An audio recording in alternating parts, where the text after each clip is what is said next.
హరి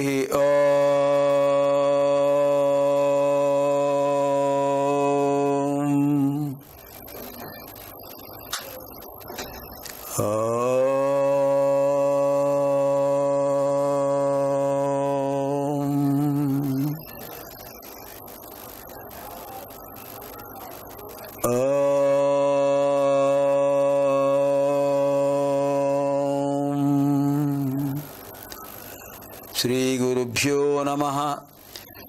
ఓం గణానాం త్వా గణపతిగుం హవామహే కవిం కవీనాముపమశ్రవస్తమం జ్యేష్ఠరాజం బ్రహ్మణాం బ్రహ్మణస్పత ఆనశృణ్వన్నోతిభిः सीदसादनं प्रणो देवी सरस्वती वाजेभिर्वाजिनीवती धीनामवित्र्यवतु. ओम श्री महागणाधिपतये नमः. ओम श्री महासरस्वत्यै नमः. ओम श्री गुरुभ्यो नमः. हरि ओम. गत भानुवासरे गणपति अथर्वशीर्ष मंत्र समुदाये दशमंत्राणि दशमंत्र स्वरूपाणि दश सूक्तानि अधीताः. एतद्भानुवासरे एकादश मंत्रम् अध्ययनं करवामहे. ओम प्रसार माध्यम द्वारा प्रसारीभूत भारतीय संस्कृतेः अंतर्भागः ऋग्वेद अध्ययन कार्यक्रमः प्रसारीक्रियते. एतत् कार्यक्रम संदर्शनेभ्यः संदर्शक महाशयेभ्यः सर्वेभ्यः संस्कृत भाषा जिज्ञासुभ्यश्च शुभ स्वागतम्. ఈ ఆదివారం ఏసీటీ వారి ఓం ప్రసార మాధ్యమం ద్వారా ప్రసారమవుతున్నటువంటి భారతీయ సంస్కృతిలో అంతర్భాగమైన ఋగ్వేద అధ్యయన కార్యక్రమంలో మనం గణపతి అథర్వ శీర్షంలో 11వ మంత్రం అధ్యయనం చేయాలి. గణానాం త్వా గణపతిగుం హవామహే అని మొదట్లోనే మనం చెప్పాం. అటువంటి ఆ గణపతిని మనం ఆరాధించాలి. ఇందులో 10 మంత్రాలు అయ్యాయి. ఇప్పుడు 11వ మంత్రం. సరే, ఇది ప్రారంభించే ముందు మనం వేదమాతృస్తవం ప్రణవనాద స్తవం పూర్తి చేసుకుందాం. తర్వాత ఋగ్వేద సూక్తం కూడా చదువుకుందాం. శక్తిత్రయీ వేదమాత సర్వదైవ స్వరూపిణి సత్యధర్మస్వరూపా చ పాతున సర్వదా శుభా. ఓంకారం బిందు సంయుక్తం నిత్యం ధ్యాయంతి యోగినః కామదం మోక్షదం చైవ ఓంకారాయ నమో నమః. ఓం నమో వ్రాతపతయే నమో గణపతయే నమః ప్రమథపతయే నమస్తేస్తు లంబోదరాయ ఏకదంతాయ విఘ్ననాశినే శివసుతాయ వరదమూర్తయే నమః. ఇది 11వ మంత్రం. ఈ ఏకాదశ సూక్తాలు కూడా అథర్వ మహర్షి దర్శించినవి. ఈ అథర్వ మహర్షి దర్శించినటువంటి అథర్వ శీర్ష మంత్ర సముదాయం గాయత్రి ఛందస్సులోను అనుష్ఠుప్ ఛందస్సులోను ఉన్నాయి. దీనికి ద్రష్ట అథర్వ మహర్షి, అధిదేవత గణపతి, గణపతి అనుగ్రహ ప్రాప్త్యర్థే వినియోగ. ఆ గణపతి యొక్క అనుగ్రహం కోసం మనం దీన్ని వినియోగిస్తున్నాం ఈ మంత్ర జపాన్ని. ఈ 11వ మంత్రానికి అర్థం ఏంటంటే, ఓ మహానుభావ విఘ్నేశ్వర, నీవు సమస్త దేవతలకు వ్రాత అంటే సముదాయం, దేవతా సముదాయాన్ని వ్రాతపతయే దేవతా సముదాయానికి పతివి, రక్షకుడివి. గణపతయే ప్రమదగణాలన్నిటికీ నువ్వే అధిపతివి, నీకు ప్రణామములు. నమః ప్రమథపతయే నమస్తేస్తు లంబోదరాయ ఏకదంతాయ, నువ్వు లంబోదరుడివి, ఏకదంతుడివి. విఘ్ననాశినే శివ సుతాయ, విఘ్నములను నశింపజేయని శివసుతుడివి. వరదమూర్తయే నమః. వరద హస్తంతో అడిగిన వరాలు చేయండి మహాస్వామి నువ్వు, నీకు నమస్కారం. ఈ విధంగా మనకి అథర్వశీర్షం పూర్తయింది. ఇప్పుడు వశిష్ఠ మహర్షి దర్శించినటువంటి మంత్రం మనం అధ్యయనం చేసుకోవాలని. ఇది ఈశానస్య మంత్ర. ఎవరు ఈశానుడు? కాలస్వరూపుడు. ఓం కాలాయ నమః, కాలకాలాయ నమః, కాలాతీతాయ నమః, కాలస్వరూపాయ నమః అని ఆయన్ని ప్రార్థన చేస్తుంటాం. ఈశానుడు కాలస్వరూపుడు. మనం ఈ ఆదివారం విజయనామ సంవత్సరంలో చివరి రోజు.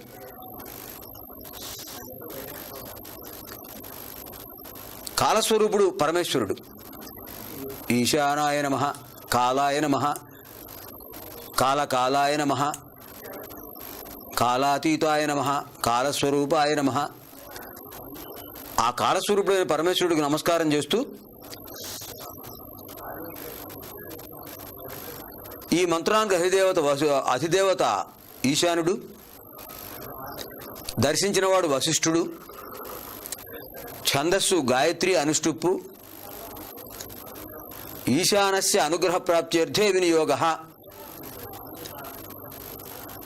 ఆ పరమేశ్వరుడికి అనుగ్రహం కోసం వినియోగం చేస్తున్నాం ఈ మంత్ర జపాన్ని. సరే, ఈయన కాలస్వరూపుడు గనక మనకు ఎలా ఈ సందర్భం కూడా ఒక విధంగా ఆ భగవద్ అనుగ్రహం వల్లనే మనం కాలస్వరూపాన్ని ఒకసారి తెలుసుకుందాం. ఈ వ్యాసపీఠం ద్వారా కాలస్వరూపుడిని తెలుసుకుందాం. అసలు కాలహ అనే దానికి ఎలా వ్యుత్పత్తి వచ్చింది సంస్కృతంలో అంటే, కల్యతే అనేన ఇతి కాలహ. సంస్కృత భాషలో గొప్పతనం ఏంటంటేనండి, ప్రతి పదానికి వ్యుత్పత్తి ఉంటుంది. ప్రతి పదానికి వ్యుత్పత్తి ఉంటుంది. ఆ పదం ఎలా ఏర్పడింది? గణపతి, గణానాం పతి. ప్రమథ గణములకు, గణములంటే సముదాయం, దేవతల సముదాయానికి అధిపతి. ఏకదంత, ఏక దంత యస్యాస్తి సహా ఏకదంత, ఒకే దంతం కలవాడు. ఇలా ప్రతి పదానికి మనకి వ్యుత్పత్తి, విశేషణ ఉత్పత్తి వ్యుత్పత్తి. ఆ పదం యొక్క విశేషమైన అర్థం తెలుసుకోవడమే వ్యుత్పత్తి అర్థం. ఇక్కడ కాల అనేటటువంటి పదానికి వ్యుత్పత్తి అంటే కల సంఖ్య అనే ఆ ధాతురూపం. సంస్కృత వాంగ్మయంలో మరో విశేషం ఏంటంటే, ప్రతిదీ కూడా ధాతుజ నామవాచకం వస్తుంది. ధాతుజ నామవాచకం, ధాతువు నుంచి ఏర్పడినటువంటి నామవాచకం ధాతుజ నామవాచకం. కల అనే ధాతురూపం. కల సంఖ్య అనే, కలయతే ఇతి కాలహ. లెక్కిస్తున్నది గనక కాలము, లెక్కించబడేది గనక కాలము. అనంతం, అమేయం, అఖండం. ఏది? కాలస్వరూపం. అనాది మధ్యాంతరహితం. కాలం సాగుతూనే ఉంటుంది. దానికి మనం ఒక ప్రమాణం, ఒక మానం చెప్పుకున్నాం, దానికి కాలమానం అన్నాం. ఈ విధంగా ఒక ప్రమాణం ఎప్పుడైతే ఏర్పరచుకున్నామో ఆ ప్రమాణాన్నే కాలహ అని చెప్పాం. సమయాన్ని ప్రమాణీకృతం చేయడం కాలం. అటువంటి కాలస్వరూపం ఇది. కల్యతే అనేన ఇతి కాలహ. దీని చేత లెక్కించబడుతోంది కనుక అది కాలం. సమయాన్ని దీంతో లెక్కిస్తున్నాం. ఇగో ఇన్ని వెకడియలు, ఘడియలు, ముహూర్తాలు, అహోరాత్రాలు, వారాలు, పక్షాలు, మాసాలు, ఋతువులు, అయనాలు, సంవత్సరాలు, ఇలా లెక్కిస్తున్నాం. అలా లెక్కించడానికి ఉపయోగించేదాన్నే కాలహ అన్నారు. గడిచిన కాలం తిరిగి రాదు. భూమి ఆవృతం అవుతోంది ఎడమ నుంచి కుడికి. తన చుట్టూ తను తిరుగుతోంది, సూర్యుడి చుట్టూ తిరుగుతోంది. అలా తిరుగుతూ, ప్రదక్షిణాకారంగా తిరుగుతూ అలా ముందుకు వెళుతూనే ఉంది తప్ప, ముందుకు తిరుగుతూనే ఉంది తప్ప ఒక్కసారి ఒక ఆవృత్తి అయినా వెనక్కి తిరిగిందా? తిరిగితే సృష్టి ఉండదు కదా. అంతే మనిషి ఎప్పుడు పురోగామిగా ఉండాలి, తిరోగామిగా కాదు. ఇది సందేశం, అంతరిక్ష సందేశం.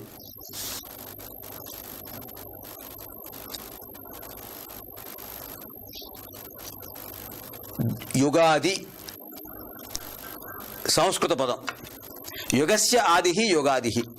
యుగమునకు మొదలు, యుగం దాంతో ప్రారంభమైంది. దీనికి రూపాంతరం ఉగాది, తెలుగు పదం. తెలుగులో ఉగాది ఉ స్వరం ఉంటుంది. సంస్కృతంలో యాక్కొమిస్తే యుగాది, అది యుగానికి ఆది, దానికి రూపాంతరం ఉగాది.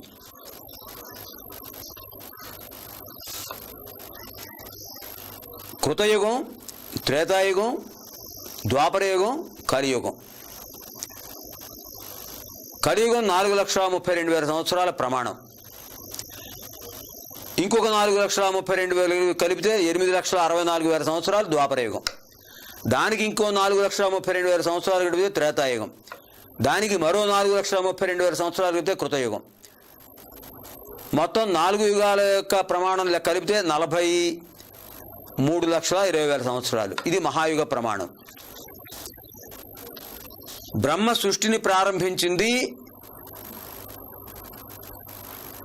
ప్రభవనామ సంవత్సరం, చైత్రమాసం, శుక్లపక్షం, పాడ్యమి, అశ్విని నక్షత్రం,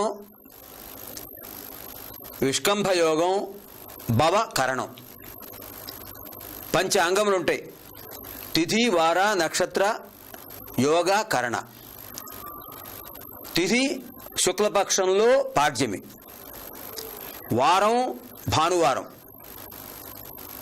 వారాల్లో మొదటిది భానువారం, తిథుల్లో మొదటిది శుక్లపక్ష ప్రతిపత్, శుక్లపక్ష పాడ్యమి. నక్షత్రాల్లో మొదటిది అశ్విని, యోగాల్లో మొదటిది విష్కంభం, కరణాల్లో మొదటిది భవ.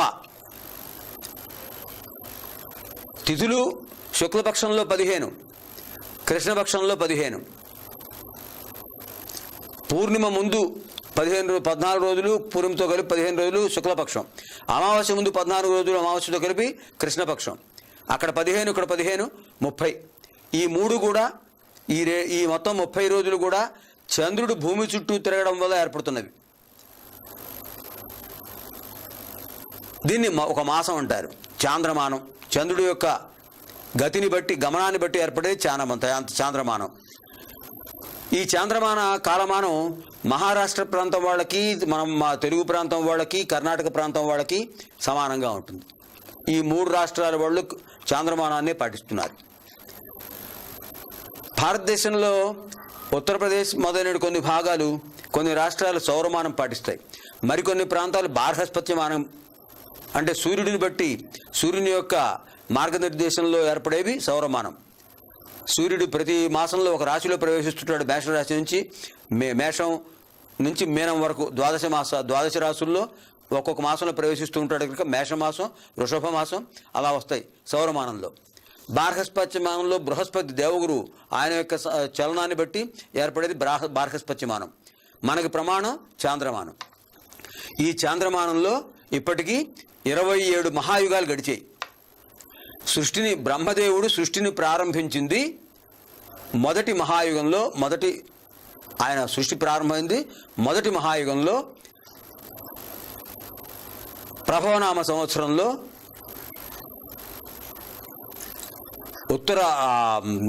అది చైత్రమాసంలో. అప్పుడు ఆనాడు చైత్రమాసంలో శుక్లపక్షంలో పాడ్యమి తిథి నాడు ఆదివారం రోజు అశ్విని నక్షత్రం, విష్కంభ యోగం, భవ కరణం అప్పుడు ప్రారంభమైంది. అలా ప్రారంభమైనటువంటి మహాయుగం 43,20,000 సంవత్సరాలు ఒక మహాయుగం అయిపోయింది. అలాంటి మహాయుగాలు ఇప్పటికీ 27 పూర్తయ్యాయి. ఇది 28వ మహాయుగం జరుగుతోంది. ఆ 28వ మహాయుగంలో ఇప్పటికీ 3 యుగాలు అయిపోయాయి. కృతయుగం 28వ మహాయుగంలో కృతయుగం, త్రేతాయుగం, ద్వాపరయుగం అయిపోయాయి. కలియుగంలో 5,115 సంవత్సరాలు పూర్తయ్యాయి విజయనామ సంవత్సరంతో, ఇవాటితో. విజయనామ సంవత్సరంతో 5115 సంవత్సరాలు పూర్తయిపోయాయి. రేపటి నుంచి జయనామ సంవత్సరం. యుగమునకు ఆది యుగాది. యుగ అంటే జంట అని కూడా అర్థం ఉంది.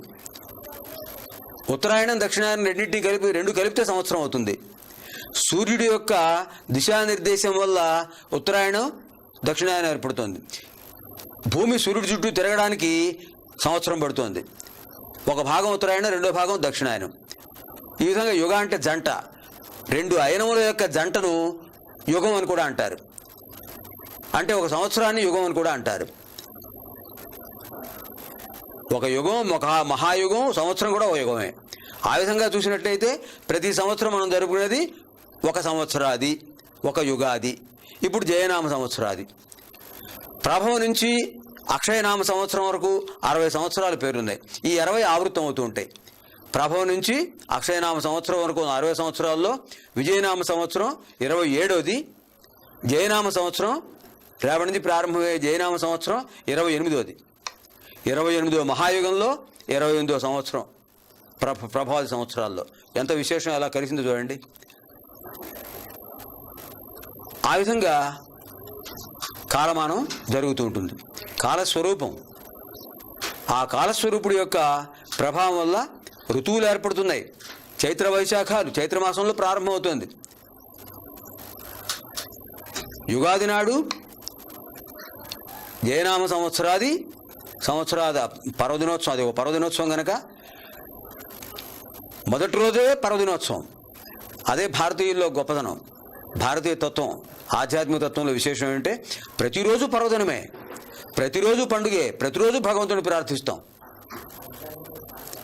అష్టదిక్పాలకుల్ని ఆవాహన చేస్తారు, నవగ్రహాలను ఆవాహన చేస్తారు, మంటపారాధనలో కలశం స్థాపిస్తారు, ముందు విఘ్నేశ్వరుని పశువు గౌరీదేవిని చేస్తారు, విఘ్నేశ్వరుని ఆహ్వానిస్తారు. వేప పూత, మామిడి ముక్కలు, కొత్త బెల్లం, కొత్త చింతపండు రసం, తేనె, లేత కొబ్బరి నీళ్లు, కొబ్బరి ముక్కలు ఇన్ని కలుపుతారు. ఇది నింబ ప్రసాద భక్షణం అంటారు. నింబ అంటే వేప. ఈ వేపపూత ప్రసాదాన్ని భగవంతుడికి నైవేద్యం చేస్తారు, నివేదన పెడతారు. పానకం తయారు చేస్తారు. మిరియాలు, బెల్లం, యాలకులు కూడా కలుపుతారు. ఈ పానకం, వీటిలో ఎన్ని ఆయుర్వేద రహస్యాలు ఉన్నాయండి. భగవంతుడి యొక్క అనుగ్రహమే ప్రసాదం అంటే. ఈ నింబ ప్రసాదం, వేపపూత ప్రసాదం షడ్రుచులు, 6 రుచులు కలిగింది. జీవితంలో 6 ఋతువులు వస్తున్నాయి. 6 ఋతువుల్లో 6 రుచులకు సంకేతాలు. మధుర, ఆమ్ల, తిక్త, కటు, లవణ. మధుర, ఆమ్ల, తిక్త, కటు, లవణ.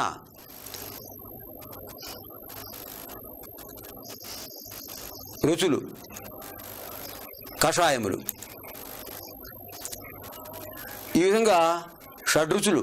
జీవితంలో రకరకాల మధురమైన రుచులతో కూడిన అనుభవాలు వస్తాయి. చేదు, విషాద స్మృతులు, జీవితంలో ఒక చేదు గుర్తులు అవి ఉంటాయి. అన్నిటిని సమానంగా భావించడమే, సమానంగా స్వీకరించడమే ఈ నిమ్మప్రసాద సందేశం.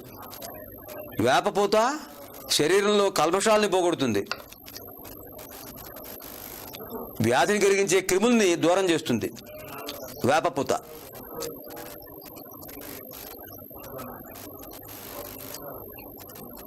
తర్వాత మామిడి ముక్కలు రోగనిరోధక శక్తిని పెంచుతాయి. కొబ్బరి నీళ్లు, లేత కొబ్బరి నీళ్లు శరీరంలో ఉన్న కఫ, వాత, పైత్య దోషాలను పోగొడతాయి. తర్వాత దీంట్లో కొంతమంది నిమ్మరసం కూడా వాడతారు. చింతపండు బదులు నిమ్మరసం వాడతారు. నిమ్మరసం శరీరానికి శక్తినిస్తుంది, దోషాన్ని పోగొడుతుంది. ఇంకా తేనె కూడా కలుపుతారు. తేనెలో ఉన్నటువంటిది ఏంటంటే తేనె శరీరానికి వెంటనే నీరసం పోగొట్టి శక్తినిస్తుంది. ఆ తత్వం తేనెలో ఉంది. త్రిదోషహారి, మకరందం శరీరానికి పుష్టిని ఇస్తుంది. ఇన్ని విశేషాలు ఉన్నాయి వేపపూత ప్రసాదంలో. నింబ కుసుమ భక్షణం. కుసుమ అంటే పూత, నింబ అంటే వేప, నింబ కుసుమ వేప పూత. ఇంకా పానకం తయారు చేస్తున్నారు. మిరియాలు రక్తంలో ఉన్న దోషాలను పోగొడుతుంది, జ్ఞాపకశక్తిని పెంచుతుంది. యాలకులు మనసుకు ఆహ్లాదత్వాన్ని ఇస్తాయి, దంతపటుత్వం కలిగిస్తాయి, దంత పటిష్టత కలుగుతుంది. బెల్లం సప్తధాతువులకు, శరీరంలో సప్తధాతువులు ఉన్నాయని చెప్పుకున్నాం. సప్తధాతువులకు పుష్టినిస్తుంది బెల్లం. తర్వాత రాబోయే గ్రీష్మ తాపాన్ని భరించడానికి కావలసినటువంటిది చల్లదనాన్ని ఇస్తుంది ఈ మూడిటి మిశ్రణం పానకం. ఈ పానకము, నింబప్రసాదం ఆ దైవాలకు, దేవతామూర్తులకు నివేదన చేసి తర్వాత ప్రసాదంగా స్వీకరిస్తాం. ఇది మనకి ఉగాది రోజు మనం చేసే గొప్ప పర్వదినోత్సవంలో దైవానుగ్రహంతో కూడిన ప్రసాద భక్షణం. ఏతత్ అథర్వస్య మంత్రానంతరం వశిష్ఠ మహర్షిణా దృష్టం మంత్ర తత్ విశేషాः ఆగామి భానువాసరే వయం అధ్యయనం కరవామహై. తావత్పర్యంతం సర్వేభ్యः శుభం భవతు. వచ్చే ఆదివారం వశిష్ఠుడు దర్శించిన మంత్రాలు మరికొన్ని అధ్యయనం చేద్దాం. అంతవరకు కూడా అందరికీ శుభం కలగాలి. సర్వేభ్యः విజయనామ సంవత్సర శుభాకాంక్షాः. సర్వేభ్యः ఆయురారోగ్య ఐశ్వర్య అభివృద్ధిరస్తు. నవగ్రహ అనుగ్రహేణ అష్టదిక్పాలక అనుగ్రహేణ చ.